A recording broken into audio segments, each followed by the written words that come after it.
फिलिपियो अध्याय 2। मसीह की दीनता और महानता। अतः यदि मसीह में कुछ शांति और प्रेम से ढांढस और आत्मा की सहभागिता और कुछ करुणा और दया है, तो मेरा यह आनंद पूरा करो कि एक मन रहो और एक ही प्रेम, एक ही चित्त और एक ही मनसा रखो। विरोध या झूठी बड़ाई के लिए कुछ न करो, पर दीनता से एक दूसरे को अपने से अच्छा समझो। हर एक अपने ही हित की नहीं वरन दूसरों के हित की भी चिंता करे। जैसा मसीह यीशु का स्वभाव था, वैसा ही स्वभाव तुम्हारा भी हो, जिसने परमेश्वर के स्वरूप में होकर भी परमेश्वर के तुल्य होने को अपने वश में रखने की वस्तु न समझा, वरन अपने आप को ऐसा शून्य कर दिया और दास का स्वरूप धारण किया और मनुष्य की समानता में हो गया और मनुष्य के रूप में प्रकट होकर अपने आप को दीन किया और यहाँ तक आज्ञाकारी रहा कि मृत्यु, क्रूस की मृत्यु भी सह ली। इस कारण परमेश्वर ने उसको अति महान भी किया और उसको वह नाम दिया जो सब नामों में श्रेष्ठ है, कि जो स्वर्ग में और पृथ्वी पर और पृथ्वी के नीचे हैं, वे सब यीशु मसीह के नाम पर घुटने टेके और परमेश्वर पिता की महिमा के लिए हर एक जीव अंगीकार कर ले कि यीशु मसीह ही प्रभु है। संसार में ज्योति सदर्श चमको। इसलिए हे मेरे प्रियो, जिस प्रकार तुम सदा से आज्ञा मानते आए हो, वैसे ही अब न केवल मेरे साथ रहते हुए, पर विशेष करके अब मेरे दूर रहने पर भी डरते और कांपते हुए अपने उद्धार का कार्य पूरा करते जाओ, क्योंकि परमेश्वर ही है जिसने अपनी सुइच्छा निमित्त तुम्हारे मन में इच्छा और काम दोनों बातों का प्रभाव डाला है।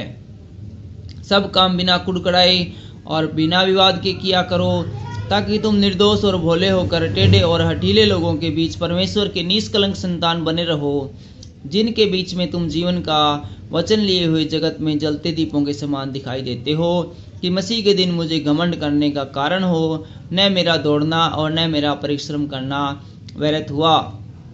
यदि मुझे तुम्हारे विश्वास रूपी बलिदान और सेवा के साथ अपना लहू भी बहाना पड़े, तो भी मैं आनंदित हूँ और तुम सबके साथ आनंद करता हूँ। वैसे ही तुम भी आनंदित हो और मेरे साथ आनंद करो।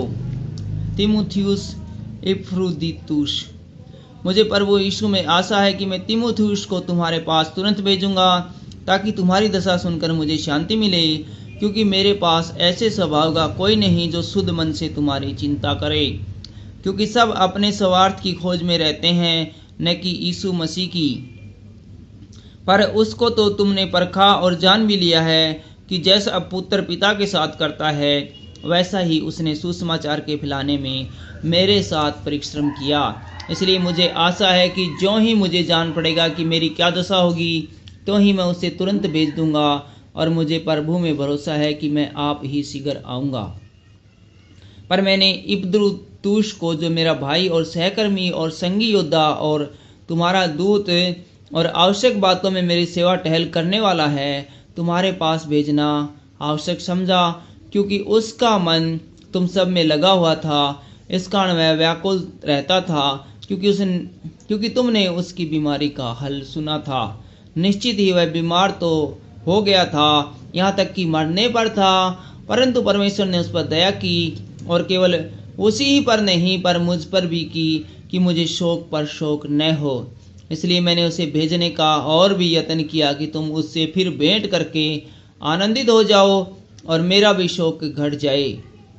इसलिए तुम प्रभु में उससे बहुत आनंद के साथ भेंट करना और ऐसों का आदर किया करना, क्योंकि वह मसीह के काम के लिए अपने प्राणों पर जोखिम उठाकर मृत्यु के निकट आ गया था, ताकि जो घटी तुम्हारी ओर से मेरी सेवा में हुई, इसी पूरी करे।